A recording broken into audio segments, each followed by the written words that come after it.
Imagine that one day, your country wakes up twice the size it was the night before. No wars, no battles, not a single casualty, just a signature, a check, and a decision that forever changed the destiny of a nation. Sounds like a movie? No, this really happened.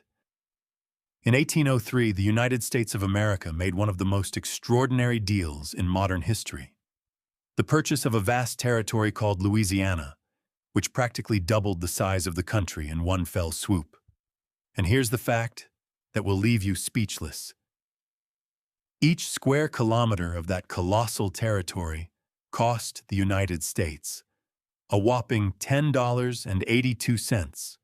$10.82 per square kilometer. Today, that same square kilometer in any North American city is worth hundreds of millions of dollars. But behind that agreement, there was more than money and maps. There was a president cornered, a crumbling empire, and a port, New Orleans, worth more than gold. How did they get here? Who were the players? And why does this transaction remain, 2 centuries later, one of the most consequential geopolitical moves in the history of the Western world? Stay and I'll tell you the details of this story, because this is just the beginning.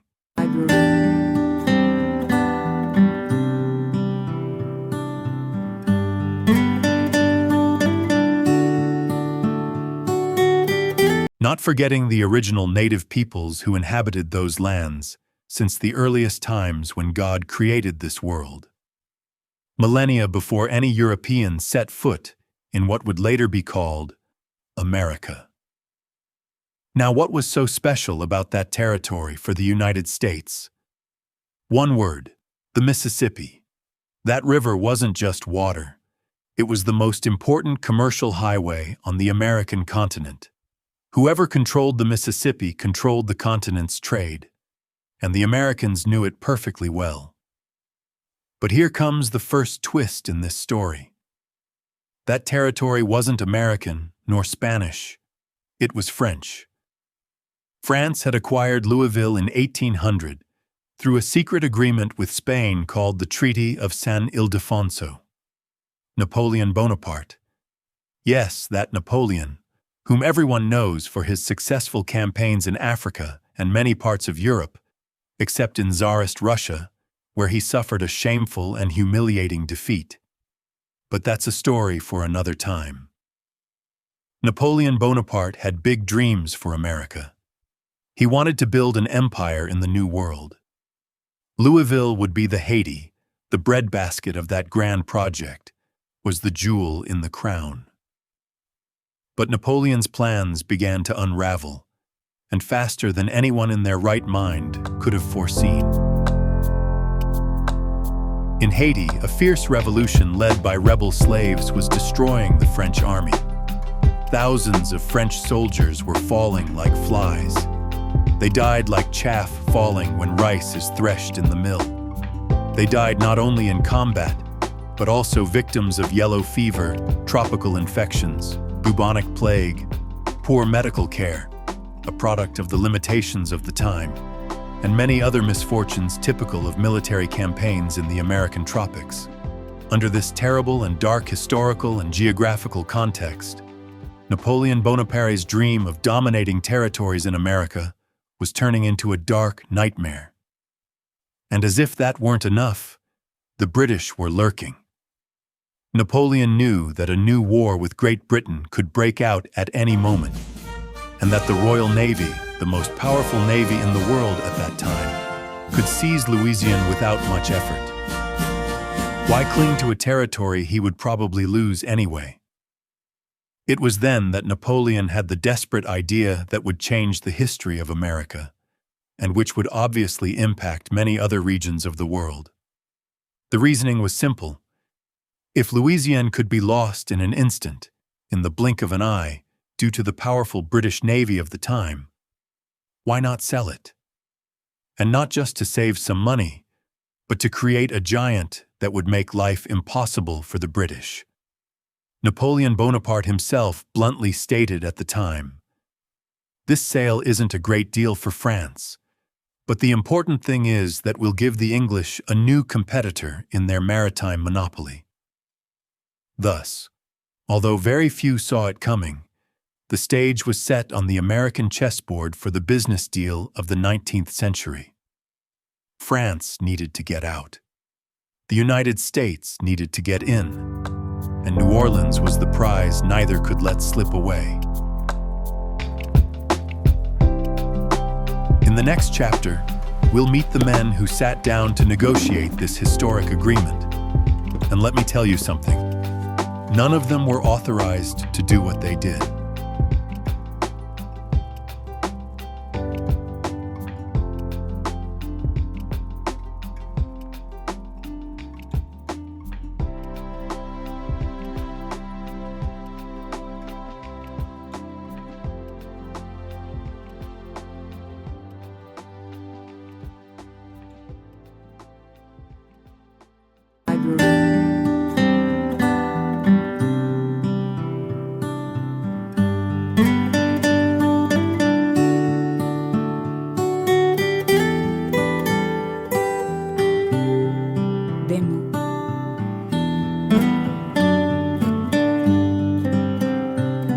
The signing of the Transcontinental Treaty, the day that changed the history of a continent.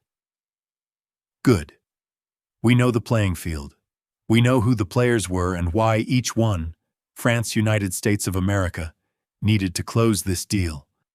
Now we arrive at the moment we've all been waiting for. The moment when history was sealed in ink. It's May 2nd, 1803 in Paris, France. In a discreet room, far from the noise of the war that was shaking all of Europe, three men stand facing each other. Formal, well-dressed, all in black suits. Only one wears a dark blue suit and a vibrant, plain red tie. Their shoes are made of the finest leather from the European countries that best emboss fine, high-quality footwear. But despite all this, none of these men exudes extravagance. Only the solemnity of the states they are representing at that moment. They are facing a document that none of them imagined they would be negotiating when they left home. Representing the United States were Robert R. Livingston and James Monroe. Representing France was Finance Minister François Barbé-Marbois. 3 signatures, and with them, the world map changed forever. And where was Napoleon? Curiously, he was absent from the exact moment of the signing. The man who made the decision to sell was not the one who put his name on the paper. That's how history sometimes is. Great gestures are carried out by the underlings, while the genius is already thinking about the next move. Livingston, one of the American signatories, understood this perfectly at that moment. And when he left that room, he said something that was forever etched in memory. Although we have lived long lives, this is the noblest task of our lives. From this day forward, the United States takes its place among the first-rate powers. These were not empty words. He was a man who had just seen the future, and he knew exactly what it meant. Thomas Jefferson announced the signing of the treaty to his country on July 4th. Yes, Independence Day. It was no coincidence. The Senate ratified it on October 20th by a wide margin, 24 votes in favor, only 7 against. Resistance existed, but the vision prevailed. From that moment on, everything moved quickly. The day after ratification, Jefferson received authorization to establish an interim military government in the new territory. Congress ordered that local authorities remain in their posts, a wise decision to avoid chaos in a region that had just changed hands.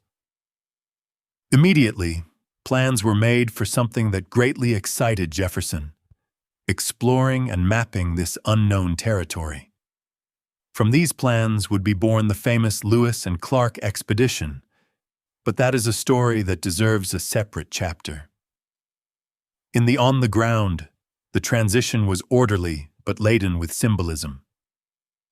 On December 20th, 1803, at the Cabildo of New Orleans, France formally handed over the city, which it had received just weeks earlier from the last Spanish governor, Juan Manuel de Salcedo.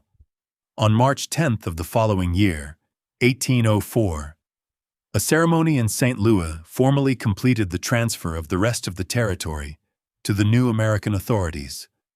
By October 1st, 1804, the immense territory had already been administratively reorganized.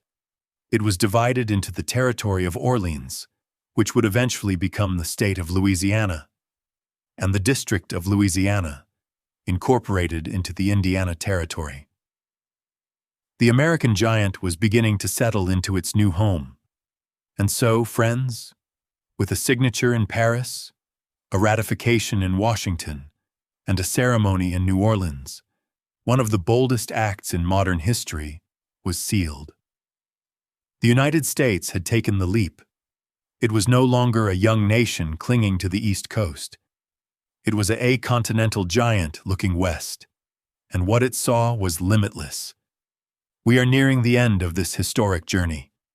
In our next and final chapter, we will close this story with what it all meant, the consequences, the legacy, and why, 200 years later, the Louisiana Purchase remains one of the most defining moments in the history of the United States and the Western world. Don't miss it. Before we continue with our story, I need to tell you something that many people don't know, everything that comes next. Let's pause and talk about a secret agreement. Yes, secret. Signed behind closed doors, far from the eyes of the world. It's called the Treaty of San Ildefonso, and without it, nothing we're talking about would make sense.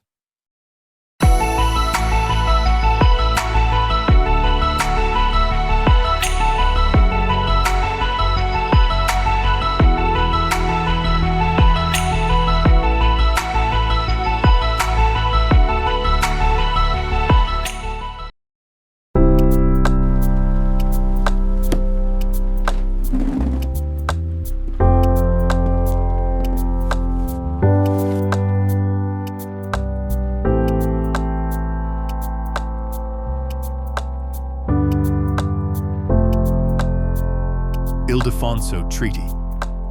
If you look at this map, the territory shaded in orange tells a story that most Americans today take completely for granted. Yet it was, without question, one of the most consequential land transactions in the history of the modern world. That vast swath of orange represents French Louisiana as it existed in 1803, a colossal expanse stretching from the Gulf of Mexico all the way north to what is now Canada, and from the Mississippi River westward to the Rocky Mountains. Within those boundaries lie the modern states of Louisiana, Arkansas, Missouri, Iowa, Oklahoma, Kansas, Nebraska, North and South Dakota, and significant portions of Minnesota, Colorado, Wyoming, and Montana. In total, the territory made up all or part of 15 modern U.S. states between the Mississippi River and the Rocky Mountains, and the United States acquired all of it in a single stroke, practically overnight. But to understand what this orange territory truly meant in 1803, you have to understand what surrounded it. This was not an island of French power floating in empty space. It was a pressure cooker of competing imperial ambitions, hemmed in on every side by rival forces. To the west, the orange fades into the domains of New Spain, specifically the Provincias Internas, the interior provinces, a vast and sparsely administered frontier buffer that Madrid used to protect its silver-rich heartland in Mexico. Spain was desperate to keep any rival power, French, British, or American, as far from its colonial wealth as possible. To the southeast, Spanish Florida jutted out as another piece of that imperial puzzle, a territory that would not pass into American hands until 1821. And to the northwest, the situation was arguably even more volatile. The Oregon Territory, a region that no single power could claim with confidence, was simultaneously coveted by Britain, Spain, Russia, and the young United States. A geopolitical standoff that would simmer for decades before resolution. Into this crowded and contested arena stepped Napoleon Bonaparte, a man who, just a few years earlier, had dreamed of rebuilding a French empire in the Americas. Napoleon, who took power in 1799, aimed to restore France's presence on the continent, and Louisiana was meant to be the continental backbone of that empire, supplied with sugar and wealth from the Caribbean colony of Saint-Domingue, what we know today as Haiti. But that dream collapsed with brutal speed. The French army sent to suppress a rebellion by slaves and free blacks in Saint-Domingue had been decimated by yellow fever, and a new war with Britain seemed inevitable. Without Saint-Domingue, Louisiana was an expensive liability Napoleon could neither defend nor profit from. So he did what pragmatic conquerors do. He sold it. On April 30th, 1803, the United States purchased 828,000 square miles of land west of the Mississippi River for $15 million, a price that works out to less than 3 cents per acre. The American negotiators, Robert Livingston and James Monroe, had only been authorized to buy the port of New Orleans. They were, to put it mildly, stunned when the entire territory was placed on the table. The area offered was larger than Great Britain, France, Germany, Italy, Spain, and Portugal combined, and they accepted it anyway, knowing that history does not often offer second chances. With a single treaty, the young United States doubled in size, and the geopolitical chessboard you see in this map was forever transformed. Okay, now we're ready. With that clear, let's continue with our story.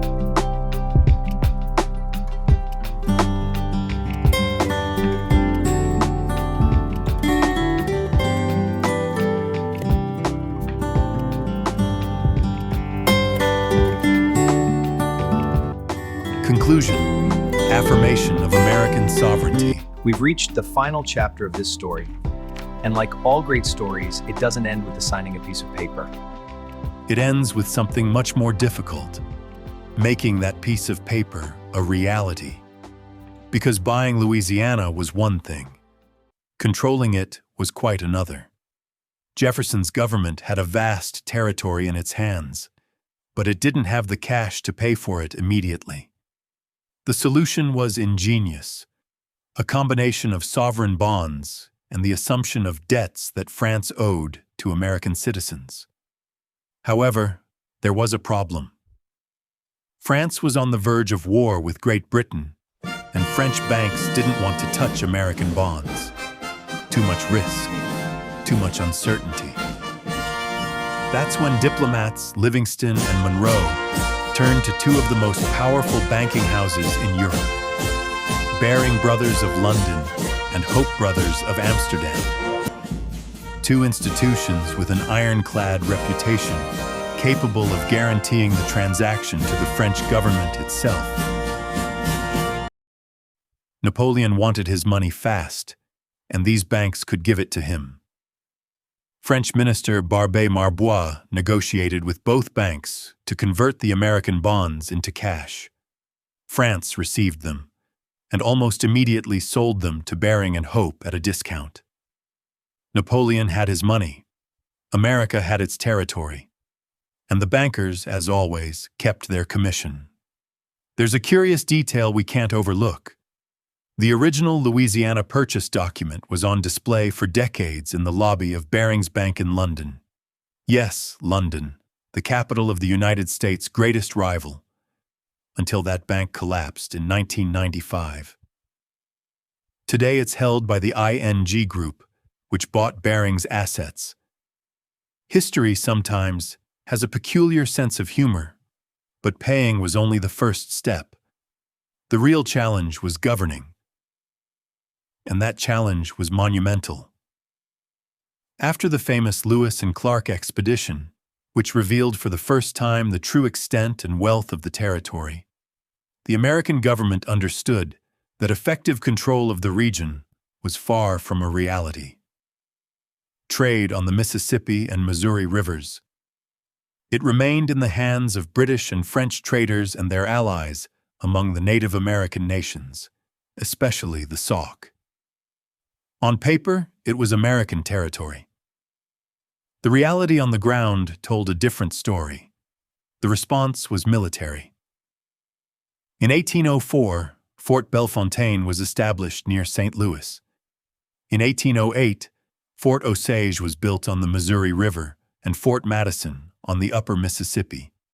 One by one, the United States established its presence in this vast territory, with forts that served as both military outposts and trading posts, a strategy as old as time. Where there is trade, there is power. But it wasn't all smooth sailing. During the War of 1812, the British and their Native American allies struck hard in the upper Mississippi. Fort Osage, Fort Madison, Fort Johnson, and Fort Shelby were abandoned. The territory that had been so hard won threatened to slip through the cracks of war.